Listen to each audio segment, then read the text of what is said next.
சான்ஸே இல்லை. எனக்கு தான் அப்படியே குளிக்குது. இதெல்லாம் என் வயசாக தான்டா. ஆமாண்டா. இந்த கமர்ஷியல் படம்லாம் வந்துக்கிறதே கிடையாது. பரமண்ணா வந்தாரா? அம்மாரு ஆட்டோ கட் பண்ண கொடுத்துறேண்ணா. வணக்கம் தல. வணக்கம். நல்லா இருக்கீங்களா? இந்த படத்துல சான்ஸ் வாங்கி கொடுங்கண்ணா. இரு இப்போதானே வந்திருக்கேன். ஒரு டேரக்டர் பார்த்து வந்துடுறேன். என்ன ஓப்போ எங்களுக்குலாம் இதே சொல்லிட்டு நீ உள்ளே போயிடு. வந்தா உள்ளே போயிட்டான்ப்பா.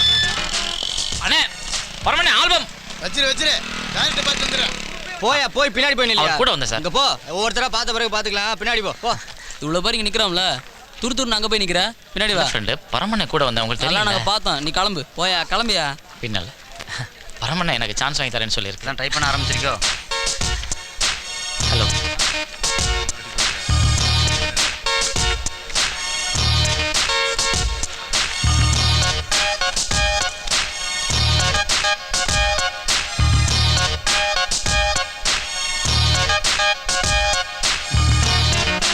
என்ன பெரியவரே,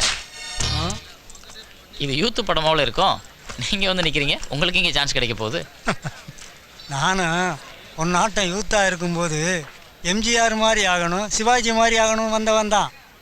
இன்னைக்கு வரையிலும் ட்ரை பண்ணுறேன். ஒரு படத்தில் சேர்ந்தாப்புல 4 சீன் கூட நடிக்க முடியலை. யாரும் வாய்ப்பு கொடுக்க மாட்டேங்கிறாங்க. எதுக்கும் அதிர்ஷ்டம் வேணும் தம்பி. இந்தா பாரு ஆல்பர்ட்.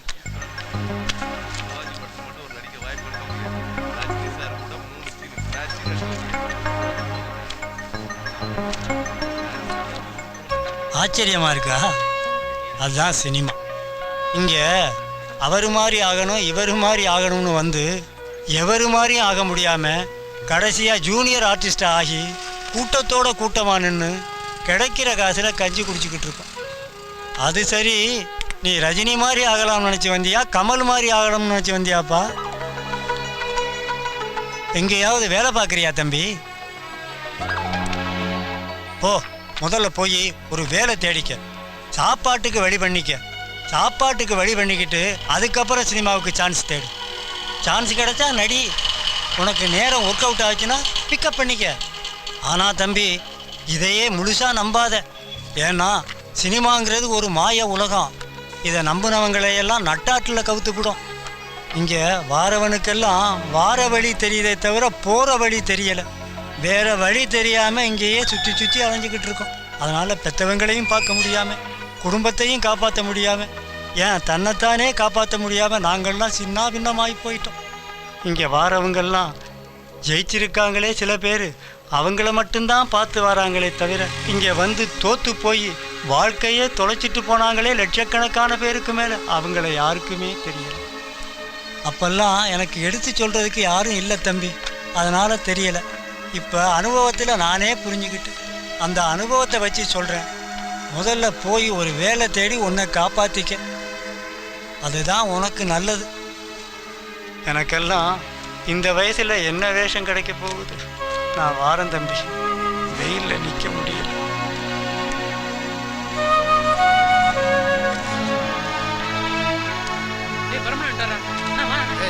ஹைதராபாத் செட்டில் எனக்கு வெயிட் கேட்டு தரேன் இருக்காருப்பா. எனக்கு பேர் சொல்கிற மாதிரி கேரக்டர் கண்டிப்பாக சொல்லியிருக்காரு. பார்த்தோன்னே சொல்லிட்டாரு, பரமே உனக்கு முடிதாண்டா ஹைலைட்டுன்னு. படம் முடிகிற வரைக்கும் முடிய வெட்டவே கூடாது. சிவாஜி படம் வந்ததுக்கப்புறம் நீ பெரிய ஆள் ஆயிடுவா, கவலையே படாதேன்ட்டாரு. டேய், உன்னை பாலசார் ஆஃபீஸ் போக சொன்னேன், என்னடா ஆச்சு? எங்கண்ணா உள்ளே விட மாட்டேன். அசிஸ்டன்ட் போய் பார்க்க சொன்னேன்ல, உள்ள விட்டாதானே? நீ அப்பப்போ போய் அப்ரோச் பண்ணிட்டாரு. அப்போ நீங்கள் வர மாட்டீங்களா? ஒரே வாட்டி தான் வருவேன். அடிக்கடி நான் வந்துட்டு வச்சுக்க. எனக்கு வேற வேலை இல்லையா? நான் ஷூட்டிங் போவேன், ஏதாவது டிஸ்கஷனில் இருப்பேன், எந்த நேரத்தில் ஒர்க் சொல்வேன். என்ன கவலையே படாதீங்க, உங்களை எல்லாத்தையும் உருவாக்கி காட்டுடா. ஓகேவா?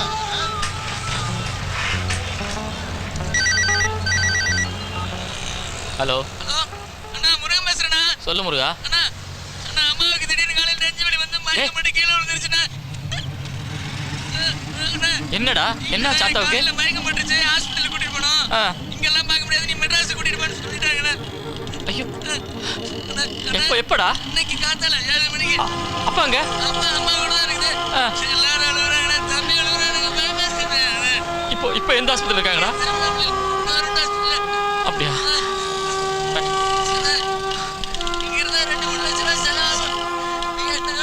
சரி, இப்போ என்ன பண்ணணும் முருகா? எனக்கு ஒன்றும் புரியல.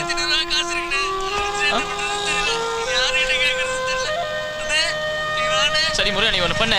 நான் இப்போ அண்ணன் விசாரிச்சுட்டு ஃபோன் கூப்பிடுறேன். நீ ஆஸ்பத்திரியில் இரு. நான் இப்போ உடனே கூப்பிடுறேன்டா.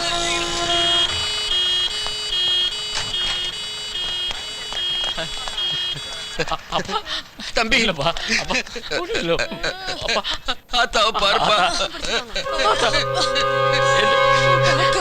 பயமுண்டா செத்து போயிருப்பேன் ஐயா. எனக்கு ஒரு கல்யாணத்தை பண்ணி போட்டு சாகலான்னு பார்க்க மாட்டேன். எனக்கு கடனை வாங்கி செலவழிக்க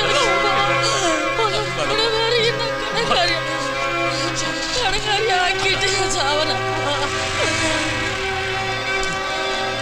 அந்த ஃபைல் எடு. Excuse me madam. Yes doctor Ramasamy. உட்காருங்க. உட்காரு. டாக்டர் சீனிவாசன் தான் ரெஃபர் பண்ணியிருக்காரா? ஆமாங்க ஐயா.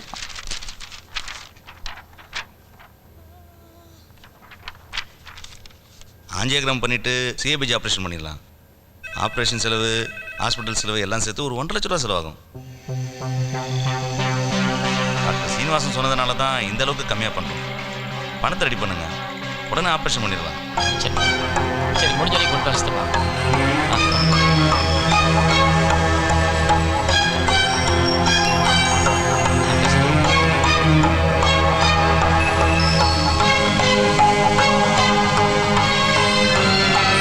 ஏமா இவ்வளோ பெரிய தொகையை திடீர்னு வந்து கேட்டால் நான் எங்கம்மா போவேன்?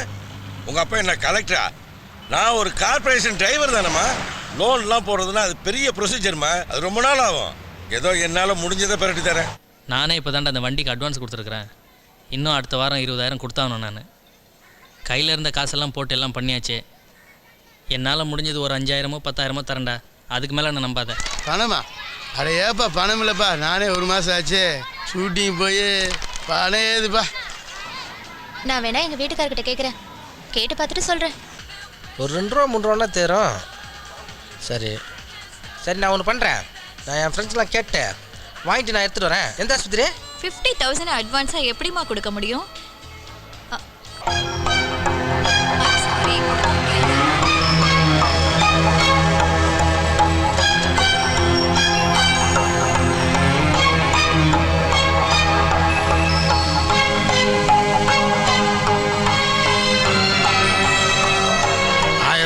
பரவாயில்ல. 1.5 லட்சத்துக்கு நான் எங்கே போகிறது? இல்லை நீ தான் இப்படி திருப்பி தருவ? வேலை செய்கிறவனுக்கு எவனை கொடுக்க யோசிப்பான். நீ உருப்படாதப்ப.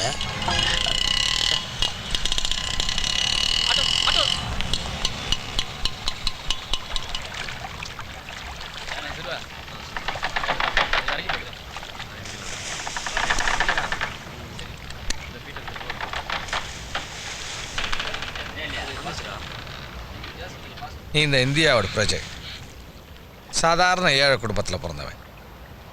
உன்னுடைய வாழ்க்கையை பற்றி இந்த நாட்டுக்கு எப்பயுமே கவலை இல்லை. ஆனால் உன் ஓட்டு மட்டும் இந்த நாட்டுக்கு வேணும்.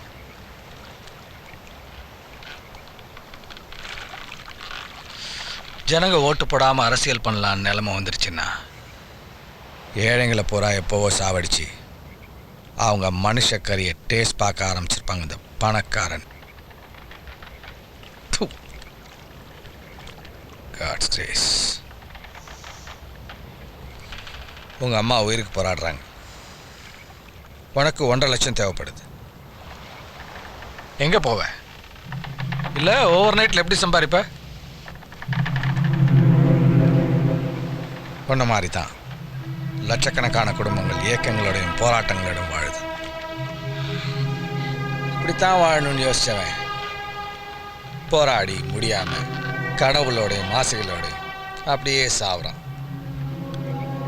எப்படியும் வாழலான்னு யோசித்தவன் எங்கேயோ ஓடி ஆடி தான் ஆசையில் பாதியாவது நிறைவேற்றிக்கிறான்.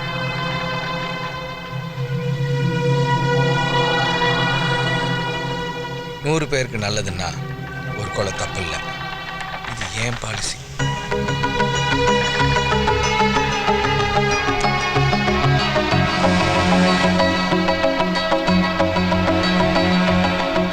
ஏற்றத்தாழ்வு இந்த நாட்டில் மாறுற வரைக்கும் உன்ன மாதிரி பசங்களோட இயக்கங்களும் தேவைகளும் தீர்க்கப்பட போகிறது.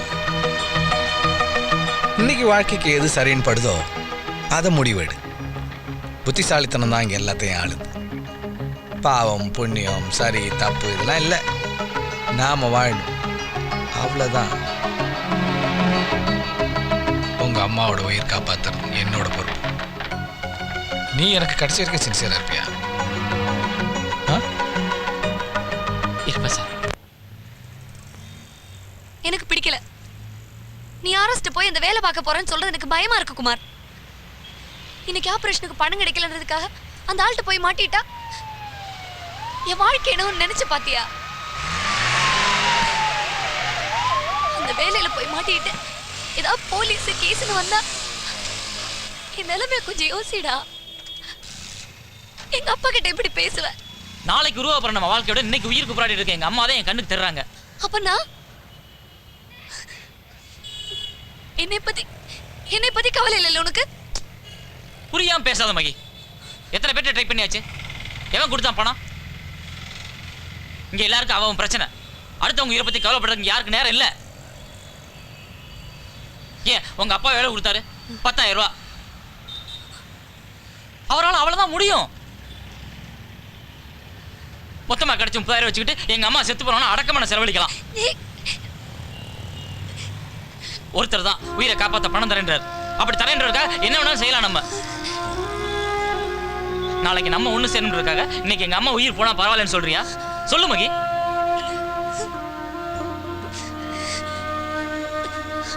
அந்த வேலைக்கு நீ போறதா இருந்தா இனி மறந்துரு குமார். இன்னைக்கு உன் அம்மா உயிருக்காக நீ கவலைப்படுற மாதிரி நாளைக்கு என்னால என் குடும்பத்துக்கு ஒரு அவமானம்னா போய் சேர்றது 5 உயிர். அதை பத்தி நானும் கவலைப்படணும். முட்டாள மாதிரி பேசாத மகி. என்னால இன்னைக்கு தான் முடியுது. என்ன பண்ண சொல்ற? ஓடணும், பணம் சேர்க்கணும், எப்படியா சீக்கிரம் பணக்காரன் ஆகணும்னு முடிஞ்சது நம்மளால.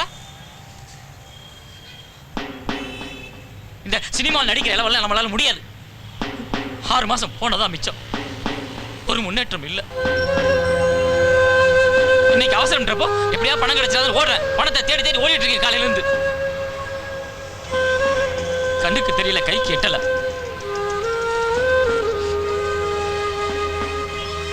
தெரியாத தேவதையோட தெரிஞ்ச பிசாசு மேலும்பாங்கல்ல, அதுதான் அரசு. அவர்கிட்ட போனா நமக்கு மாசம் 50,000 ரூபாய் கிடைக்கும். அது போதும் நமக்கு.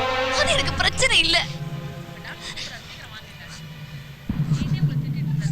எனக்கு ஏன் பயந்தா?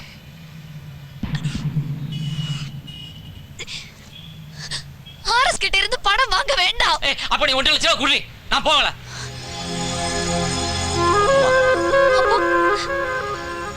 என்னோட அன்பு காதலை விட உனக்கு அதுதான் பெருசு இல்ல? அன்பையும் காதலை வச்சு நீங்க என்ன பண்றது? நம்ம தேடி அலையிற பணத்துக்கு முன்னாடி அதெல்லாம் தோத்து போகுது மகி. எனக்கு இப்போதைக்கு எங்க அம்மா உயிரை காப்பாற்றணும். அதுக்காக நான் என்ன வேணாலும் பண்ணுவேன்.